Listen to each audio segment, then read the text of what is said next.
Do you currently do podcasts or live stream and wonder how you could level up? Or are you curious or perhaps even still on the fence about doing podcasting or live streaming as part of your marketing strategy? If that is you, then today's show is just for you. We're going to be talking to Christoph Trappe about his book, Going Live, Live Stream Your Podcast to Reach More People. So stay with us when we come back more on Christoph Trappe. Don't go away.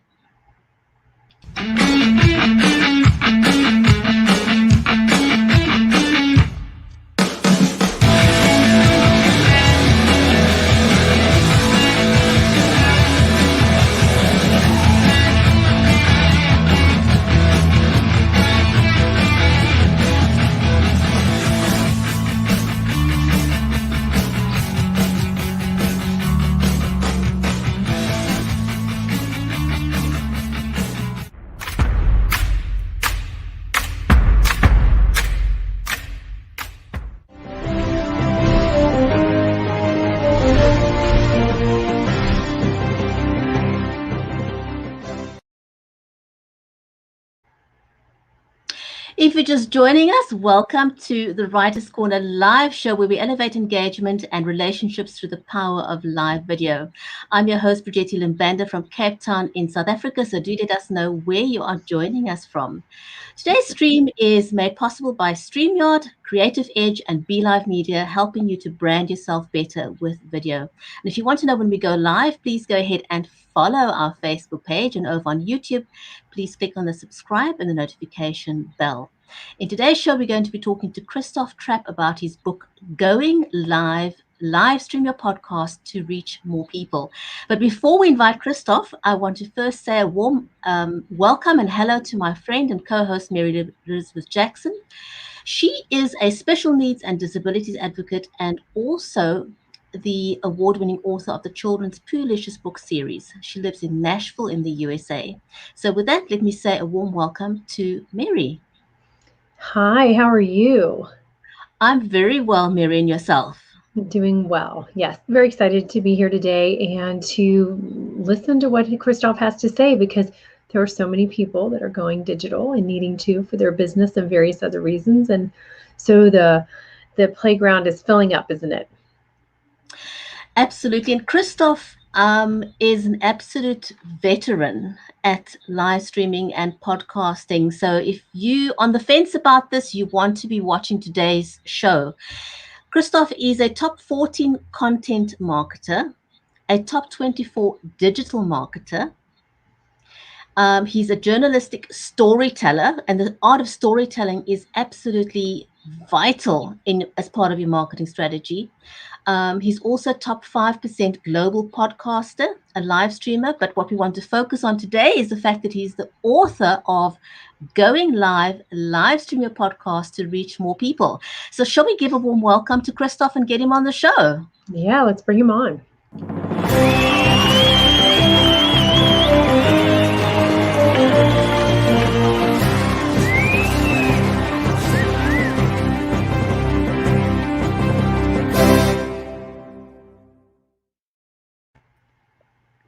Hi, Christoph. How are you? I'm great. How are you guys? Thanks for having me on the show. Well, very clearly, you two don't need my help or my book. I mean, this show is just awesomely produced. Very, very impressive. I'm just sitting here, my jaw dropping to the ground. So awesome work, awesome job so far. Wow. Oh, Welcome. okay. He's testing us through the whole show, right? No, thank you so much. Yeah, Brigitte's a whiz bang, man. She's amazing. But we love doing this. We're going on 3 years in July of doing this together, haven't we? Yeah. So we're excited to have you here. And, we get asked these questions as well. And people will say, it's funny how many times you have to correct somebody that podcasting is audio only. Live streaming is audio and video. And it's kind of funny, those questions that come up. Well, so what happens is people put everything into boxes, right? I'm either this or I'm that or I'm something else. I can't be a variety of things, right? And when I grew up as a writer. And today, I don't really identify as a writer at all. Even though I'm writing all the time. As you can see, I just wrote a book, on my Kindle right here. That's where it is, because I'm traveling. But yeah, don't, it's throw a parade for your content. Use it everywhere. That's kind of my philosophy, quite frankly. Absolutely. So, Christoph, I'm going to jump right into the conversation. A lot of people may say that live streaming is not for them, or it's not for their kind of business, or even that it's overrated. So, how and why would you say live streaming can give a brand a competitive advantage? Yeah. So first of all, every time somebody says something is overrated, I mean, think about it this way. AirPods are overrated. The Apple Watch is overrated. High definition television is overrated. Alexa is overrated. My apologies if you have one in the background. So all these things that are pretty common today were once overrated. So it's a little bit, I think, of a protectionism defense mechanism, right? Oh, do we have to do that? How do we need to worry about it? So we say it's overrated. It's not for us. I still remember this story. I was speaking at a conference, and basically I said every business can tell authentic stories. This was a few years ago, I think in Oklahoma City. And somebody says, "Oh, funeral homes can't do it." And somebody goes, "Hold on, let me pull up some funeral homes that tell really, really good stories." And there's examples. So I truly believe every business can do it to an extent. You have to figure out how often, what are you going to talk about, who you're trying to reach. There are certainly different things to consider, when it comes to highly regulated businesses. But any business can do it. I mean, can any business do marketing? Yes. And this is just another marketing strategy. So, and one that works really well right now. And of course, you guys have done it for 3 years. So I'm sure you see the results, and you've seen it for a few years. But right now, there's not that many live streaming podcasters, and then companies start a podcast and they get 20 downloads and they say, "Is this worth it?" And my answer is no, you should have done a live stream and then repurpose your live stream into a podcast, and tie it all together. That's really the key to success in my experience. Absolutely. And just having those multi avenues of being able to advertise and get your word out there and get your product out there is only going to be more of an advantage to you and whatever you're trying to sell to people. So would you say that there is a connection between authenticity and storytelling, and how do we connect the dots to produce a compelling podcast or live stream? Well, first of all, you just have to show yourself, be human. So first of all, I mean, you guys, this is me, right? I'm sitting here in my hotel in Phoenix on a trip, and my family is next door. You guys heard them coming earlier. The TV was on, that was on, and just embrace it. If somebody decided to walk through here, we would just embrace it. Just be human, be real, and just share your stories, share knowledge, be useful, be helpful. And I think that's the power of live streaming, and I think that's also the power of podcasting. Because here's the thing.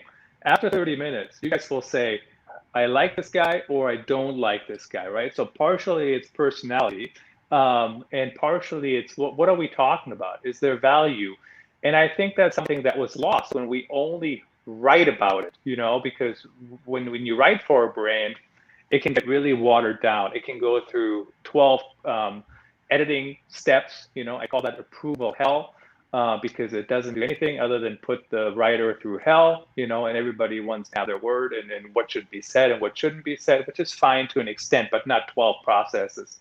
So yeah, absolutely. I think you can show who you are, you can show your knowledge. And here's the thing, if I'm a jerk, I don't think I am, it's very hard for me to fake that for 30 minutes. At some point you will notice, something that you don't like, and that's the same thing. So whoever the jerk is in your company, don't make him or her be the podcast or live stream host. Have somebody who is likable, somebody who is friendly, and somebody who can carry on a conversation, which a lot of people can. Oh, absolutely. I think those are very valid points. I mean, Mary and I, for example, we've been doing the show for almost 3 years. We've never met in real life, but we are great friends. And that to me speaks to the power of live streaming. I know her family, she knows my family, you know, and we've only live streamed together. And you know, so if someone says it can't work, I can prove you wrong. It does work. Yes. So for those who may be into podcasting and say, well, you know, I'm in my little box, that's my thing. And someone else who says, well, I'm live streaming, that's my thing. Should we be doing one or the other or both? What would you say? Yeah, so it's yes, I hear that all the time. That's my thing. That's my thing. And here's the danger when it comes to picking a thing. And I know there's some people out there who've made it a success to be a YouTuber or be a TikToker or be a whatever, you know, and that works sometimes. But here's the thing: it changes all the time. I'm currently seeing a ton of success on Amazon Live, and I will be hard pressed to call myself an Amazon live streamer, because Amazon can change the rules, and they do all the time. In fact, I was going to make it up to another level maybe a month or so ago, and they changed the rules. They moved the goalposts, as we like to say in the United States, as I already kicked the ball. Seriously, like a ball had been kicked, and they moved, not, you know, not doing the game, but as I'm kicking, they moved the, you know, it's like unfair. But my point is, podcasting changes, live streaming changes, SEO changes, social media algorithms change. Everything changes all the time. You might as well get used to it and use your content everywhere you can and really throw it a parade. And that's why I'm a big proponent. You do a live stream, the live stream goes to podcast. So if you like to edit and you want to edit out all these ums and ahs and Christoph saying right or whatever it might be, right? Is that right? Right? Like I say that all the time. Right. I'm getting better, but if you want to edit all those out, you can edit them on the podcast version. Then you take the podcast, you turn it into an article or whatever. You use quotes in different places, and you maximize your content. And that's really what I would recommend. Now, if you don't want to do that, sure, only do a podcast, only do whatever. But with the limited amount of time that we have, I prefer to really maximize what it is that I'm doing and what it is, you know, the company is doing. And you answered question 4 for us, because that's what we were going to ask you, was about, you know, what do you cover? What is your suggestions for people who are already live streaming? How do they maximize their content? And there are even more ways than that to do, you know, to maximize content. And you just have to really get creative, don't you? And it gets so much easier. I mean, you guys use StreamYard. I don't know if StreamYard has this feature, but Restream, for example, just rolled out. You can just pull the audio. StreamYard, I'm sure you can do the same thing. You just pull the audio from your live stream, and there's your podcast, right? There's your audio for the podcast. So the technology, I was talking to somebody the other day, and he said, can I record this? I'm like, sure. I'm like, or I can just send you the video, like in a little bit. And he goes, oh, it's going to be too much work. It's going to take you a while. Literally, it's a one click. And then I move it to Google Drives, and then I share the Google Drive. It takes like 3 minutes. But 10 years ago, it didn't take 3 minutes, right? So today, all these things are becoming so much easier with tools like StreamYard and others that, I mean, think about it. I'm sitting here on the couch in Phoenix. My iPhone is over there. My camera is my iPhone. It's on a tripod, and I got my AirPods in. I mean, that would have been unheard of, right? 10 years ago. Right. Even Absolutely. 5 years ago, really. Well, you know, the funny thing is, talk about audio. Just this week, StreamYard is actually rolling out the ability to have separate audio tracks. Even great, you know, yay, making your job even easier if you needed to edit out someone's audio for some reason. Their ums and so's and rights and lefts and whatever else they say, right? So with COVID, we've needed to do a lot of pivoting. A lot of people have gone out of business. A lot of people have pivoted successfully. So we're going to take a short break. And when we come back, we want to find out what we can do to pivot.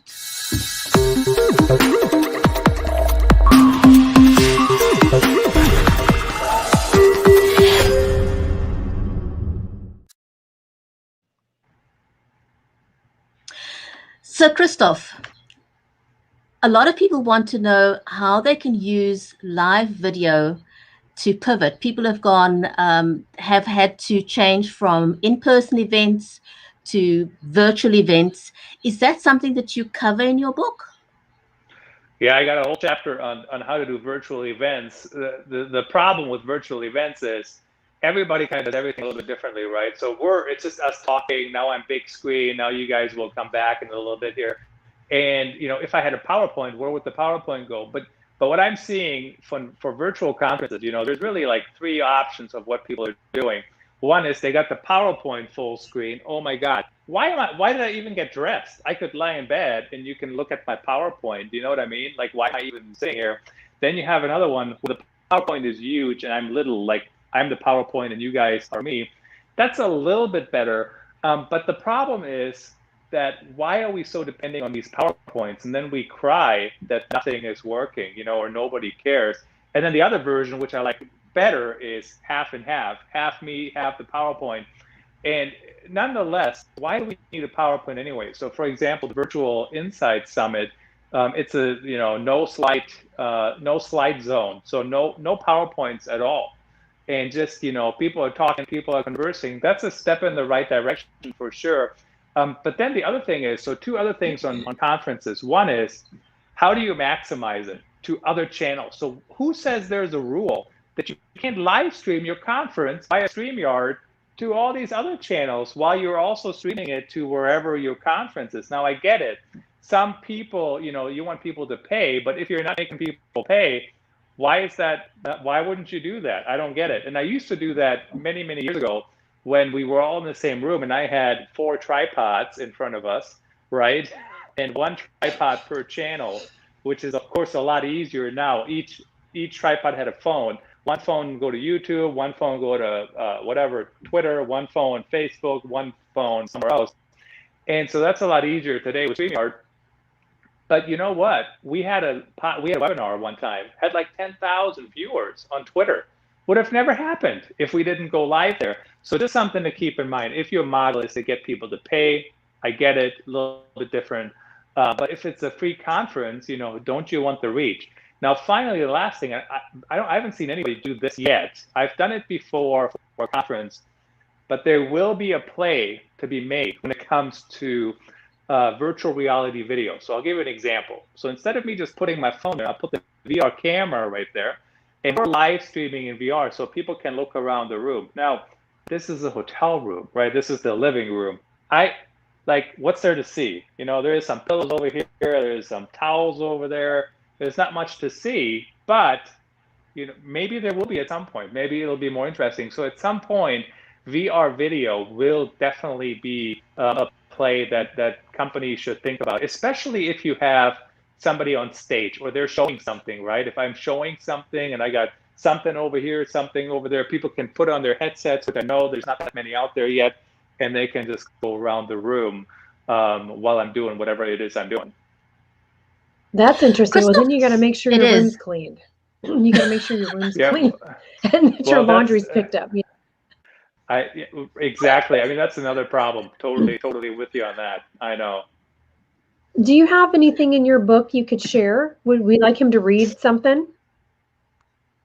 Would you want me to read something? Yeah, would we like him to read something out of his book, Brigetti?